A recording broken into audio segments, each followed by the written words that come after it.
You all ready?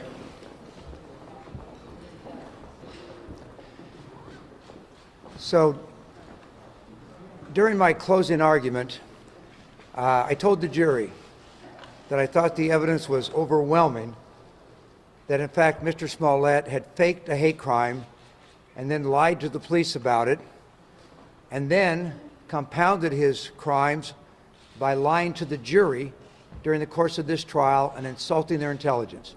That's what I told the jury in my closing argument.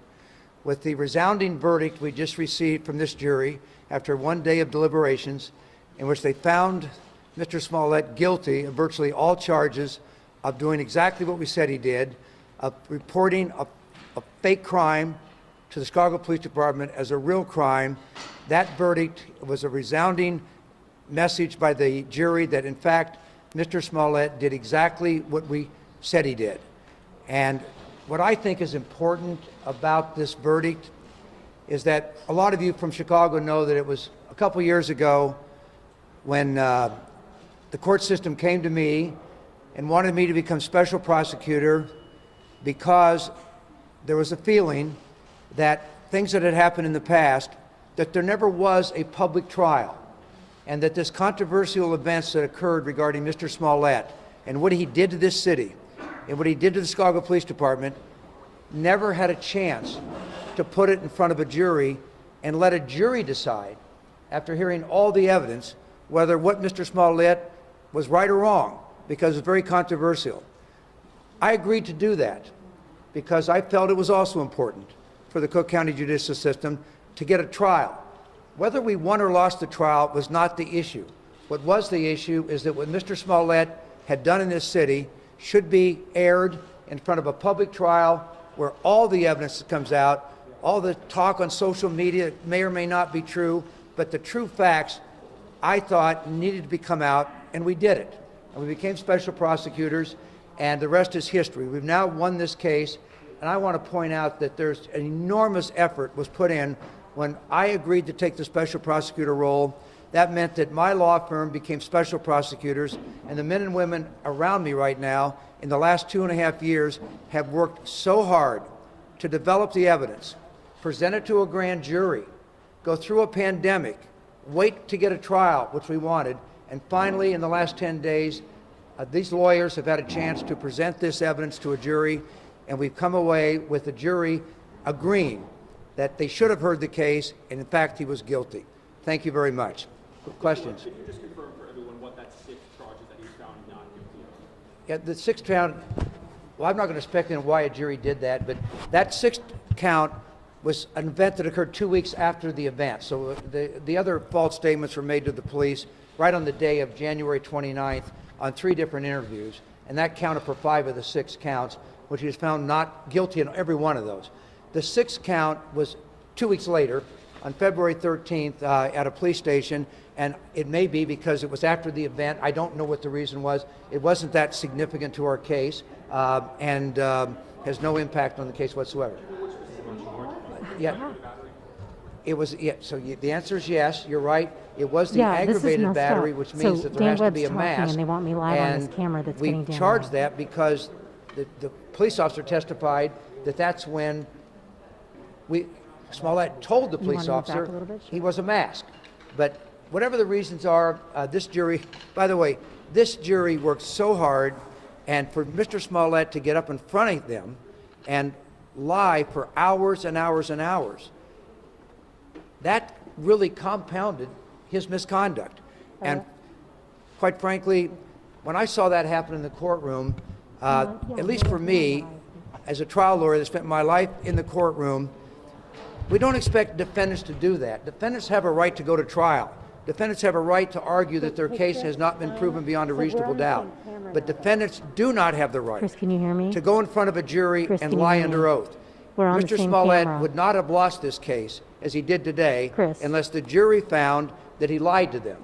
And so that was something that I was very proud that this jury came to the conclusion that he's guilty, and the fact that he came up with a completely ridiculous story to explain his misconduct did not apparently have an impact on the jury's verdict. How did the perjury charge get handled? Pardon me, I'm sorry? How do you handle that that is perjury. How do you handle that at this point? Well, first of all, I don't know the answer to that question. I will say that over the years, if someone is convicted in a court of law by a jury, normally follow-up perjury charges do not normally occur. That's just the way it is. But I'm not going to predict what's going to happen here. We just got the verdict 30 minutes ago, and let's see what happens. What do you think drove him to do? In not getting all six? No, I mean, I don't. I mean, look, the fact that you put in 6 counts or 16 counts, when someone is found guilty of 5 out of 6 counts, it has no impact on our case whatsoever and is insignificant. Mr. Webb, is this vindication for the Chicago Police Department? So I would like to. That's a good question. Thank you for asking the question. You heard me in my closing argument. I talked to them about what I said into my closing argument is that for Mr. Smollett in this city, with this police department, to have reported this crime on January 29th, you saw what this city did. A lot of times people say, well, police officers sweep things under the rug. This police department responded by absolutely testifying in this trial that they took it seriously, they believed it was a victim of a crime, and they worked so hard for the next 3 weeks. You saw 26 Chicago police officers spent 3,000 hours of time costing the city well over $100,000 for a fake crime that never occurred. And by the way, a fake crime that denigrates what a real hate crime is. And to use these meanings and symbols that are so abhorrent in our society, it's clear why the police would take it seriously. And they did. When Detective Thies described, he was working 36 hours with no sleep, and so were other police officers, because they had to trudge through these communities and get doorbells that had these cameras on it, and the work they did was extraordinary. So I have told the jury that what happened here was so wrong for the Chicago Police Department. And by the way, maybe the Chicago Police Department is not perfect, but I'll tell you this, what they did on this case was extraordinary police work, and the fact that this jury convicted him on virtually all counts was based on testimony from Chicago police officers and the 2 Osendero brothers, and I believe it's a complete vindication of everything the Chicago Police Department did to thoroughly and conscientiously investigate this case. How much did your work cost the county? 0. Thank you for asking. No additional cost? None. So when we took this case, the county pays a standard amount of money each day or each hour. You get paid on the hour. Special prosecutors are paid. When I told Judge Tooman I would do it, I talked to my law firm, and we made the decision, if you're going to do this, then just do it for the public. I was asked for my firm to try to help restore the lack of confidence in the criminal justice system because of what happened here. That's why Judge Tooman reached out to us, and I told him, we're going to do it. After we made the decision to do it, I told Judge Tooman we're going to do it, and we're not going to charge anything. So there's been, well, there might be out-of-pocket expenses of a few dollars. The answer is we did it for nothing. We did it pro bono, and we did it because we thought it was the right thing to do. And Mr. Webb, what does that say about State's Attorney Kim Fox's decision, or her office's decision, to drop the charges now that you have this guilty verdict on 5 and 6? Well, the events, I was appointed a special prosecutor because Judge Tooman believed that the circumstances under which the Smollett case was dismissed without a trial was not supported by the evidence. That's why I agreed to take on the case. When I agreed to take on the case, I agreed to evaluate the evidence to decide whether he should be re-indicted. It took me 4 months of work, but I decided 4 months later that I thought the evidence was overwhelming, that he had committed serious crimes, and I re-indicted him. But then I had to go to trial and prove it. And my position is I wanted a public trial and let a jury decide. Now that they've decided that Smollett should have been convicted, I believe that we in the Special Prosecutor's Office made the right decision to re-indict him. We made the right decision to take it to trial, and we got a verdict that is obviously a resounding success for us. What kind of sentence should he have?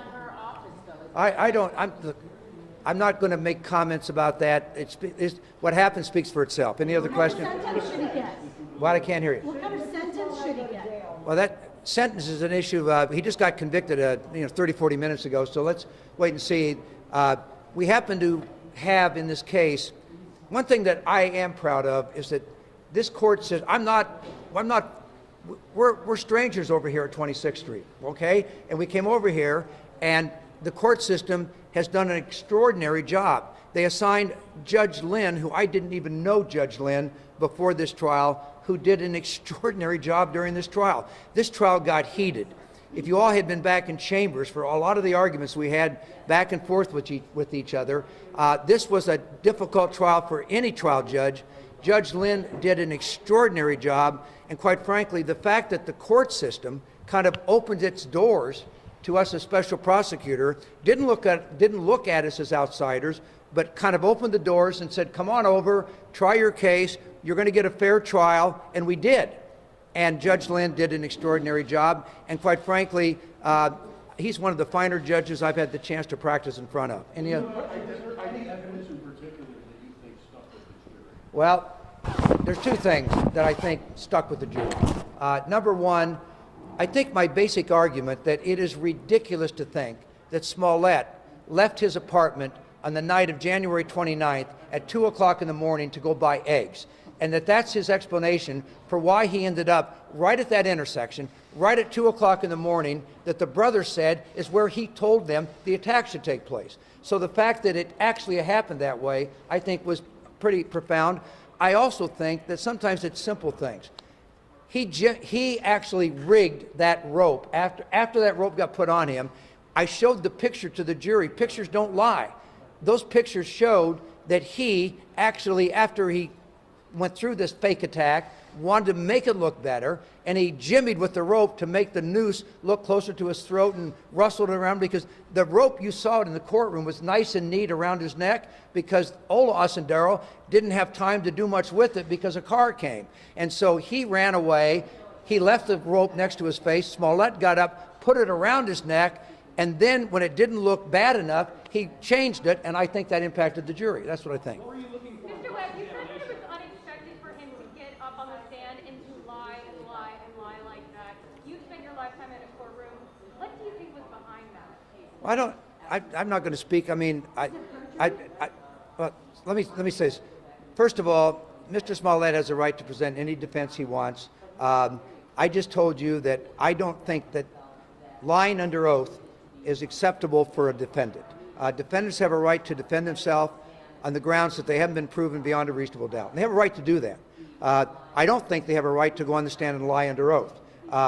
And so it happened, and I think this will probably be a point that I'll make at sentencing, that not only did Mr. Smollett lie to the police and wreak havoc here in this city for weeks on end for no reason whatsoever, but then he compounded the problem by lying under oath to a jury, which I think should not take place, and I don't expect that to happen in court of law. I just don't.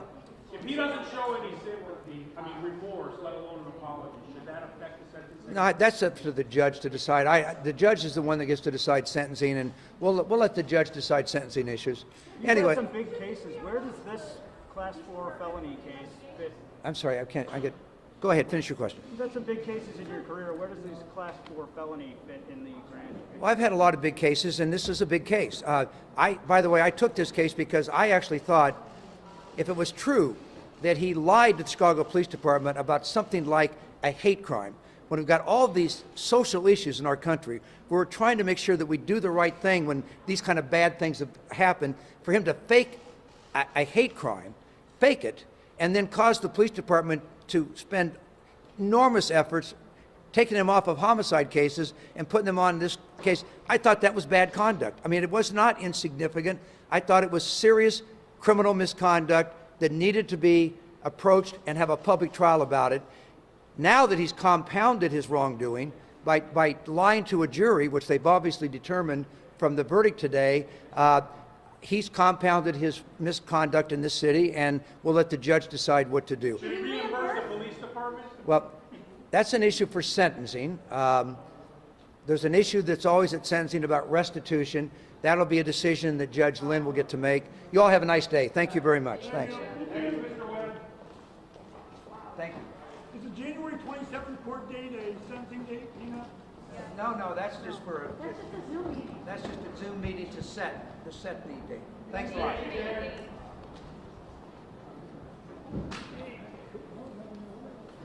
to happen.